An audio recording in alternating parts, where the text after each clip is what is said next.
Chào mừng bà con đã quay trở lại với kênh Dr. Vet cùng chăn nuôi Việt Nam phát triển. Chắc hẳn trong quá trình chăn nuôi thì bà con đều biết rằng bệnh cầu trùng trên gia súc rất phổ biến và hầu hết các loại gia súc đều có thể bị bệnh và chúng còn có thể mắc cầu trùng từ khi còn nhỏ. Bệnh cầu trùng do một loài nguyên sinh động vật thuộc giống Emelia hoặc Isospora gây ra. Vật nuôi bị bệnh khi ăn hoặc uống phải noãn nang cầu trùng cảm nhiễm. Khi noãn nang cầu trùng vào hệ tiêu hóa sẽ vỡ ra tạo thành các bào tử con, từ đó chúng xâm nhập vào biểu mô ruột nhân lên nhanh chóng và gây bệnh cho vật nuôi. Trong quá trình ký sinh và phát triển ở ruột của vật nuôi, cầu trùng đã gây tổn thương cho lớp nhung mao ruột và lớp cơ vòng tiếp với nhung mao, làm chóc niêm mạc ruột và xuất huyết ruột. Cầu trùng tiết ra các enzyme và độc tố phá hoại mô ruột. Những tổn thương của ruột tạo điều kiện cho các vi khuẩn gây bệnh có sẵn trong ruột xâm nhập và gây viêm ruột kế phát. Và đồng thời cầu trùng gây tổn thương ruột sẽ dẫn đến việc gia súc không hấp thu được chất dinh dưỡng làm giảm tăng trọng, giảm năng suất chăn nuôi. Thông thường bệnh hay xảy ra đối với gia súc non, còn đối với gia súc lớn thường ít bị và nếu bị thì biểu hiện sẽ nhẹ hơn so với con non. Đối với con non biểu hiện chủ yếu ở đường tiêu hóa.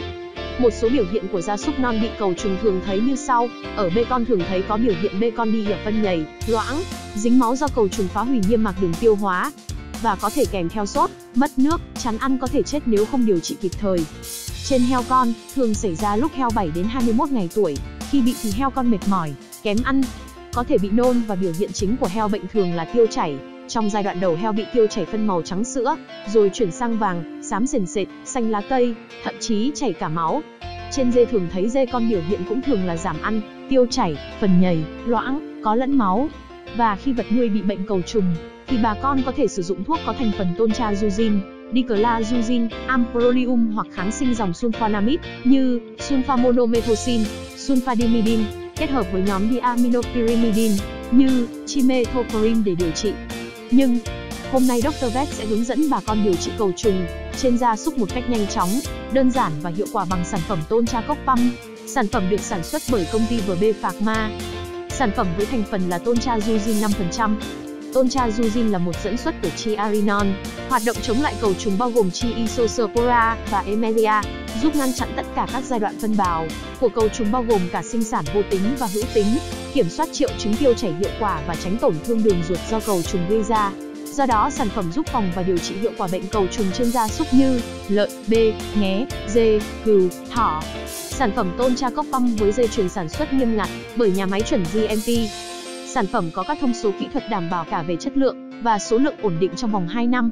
Và sản phẩm có độ pH trung tính, nên không gây kích ứng niêm mạc khi cho uống trực tiếp. Đồng thời hỗn dịch sản phẩm cực kỳ mịn giúp tăng khả năng hấp thu, phân bố đồng đều. Khi pha sản phẩm cho uống thì hỗn dịch phân tán tốt, từ đó làm tăng hiệu quả điều trị. Sản phẩm được thiết kế dạng vòi xịt nên rất dễ dàng sử dụng trên gia súc. Có thể sử dụng để cho vật nuôi uống trực tiếp. Mỗi lần xịt sẽ tương đương với liều 1ml. Khi sử dụng sản phẩm để phòng bệnh, chỉ cần dùng một liều duy nhất. Do sản phẩm có thể tấn công vào mọi giai đoạn phát triển của cầu trùng. Đối với dê, cừu, bê, nghé bà con dùng với liều 3 đến 4ml trên 10 kg thể trọng, tương ứng với 3 đến 4 lần xịt. Đối với heo, dùng liều 1ml trên heo 3 đến 5 ngày tuổi, tương đương 1ml trên 2,5 kg thể trọng và một lần xịt sản phẩm. Khi bà con dùng thuốc để điều trị thì vẫn dùng như liều phòng, nhưng đối với trường hợp bệnh nặng thì nên dùng lặp lại sau 48 giờ. Chú ý trước khi sử dụng sản phẩm bà con hãy lắc đều sản phẩm lên để đạt được hiệu quả điều trị tốt nhất. Đồng thời, trong quá trình điều trị bà con cần kết hợp với các thuốc bổ trợ khác để giúp gia súc có thể nhanh chóng phục hồi, như vitamin K, giúp cầm máu, tăng hiệu quả điều trị. Bà con có thể tham khảo sản phẩm Vitaca 200WS của VB Pharma. Và bà con nên bổ sung thêm sản phẩm anti-sở chết KC. Sản phẩm có thành phần vitamin C, vitamin K, glucose và các thảo dược tự nhiên giúp tăng sức đề kháng, hỗ trợ vật nuôi chống mất máu, giải độc gan, thận. Bổ sung men tiêu hóa cho vật nuôi để cân bằng lại hệ vi sinh vật đường ruột, và đồng thời, trong men chứa những vi sinh vật có lợi sẽ làm ức chế sự phát triển của những vi sinh vật có hại trong đường ruột. Bà con có thể dùng men H Pro hay Physin Plus của công ty Sao Mai. Trong trường hợp vật nuôi bị bội nhiễm, kế phát bệnh khác, thì bà con cần dùng thêm kháng sinh phù hợp để điều trị bệnh kế phát. Và một chú ý nhỏ đối với bệnh cầu trùng này, thì tuyệt đối trong quá trình điều trị không nên dùng vitamin nhóm B, vì sẽ làm cầu trùng phát triển mạnh hơn. Ngoài ra, khi gia súc bị bệnh cầu trùng, bà con nên chú ý cách ly, điều trị và tăng cường vệ sinh khử trùng chuồng trại bằng vôi bột hoặc các chất sát trùng, như iodine A+ hoặc Deson Super để tránh làm lây lan bệnh.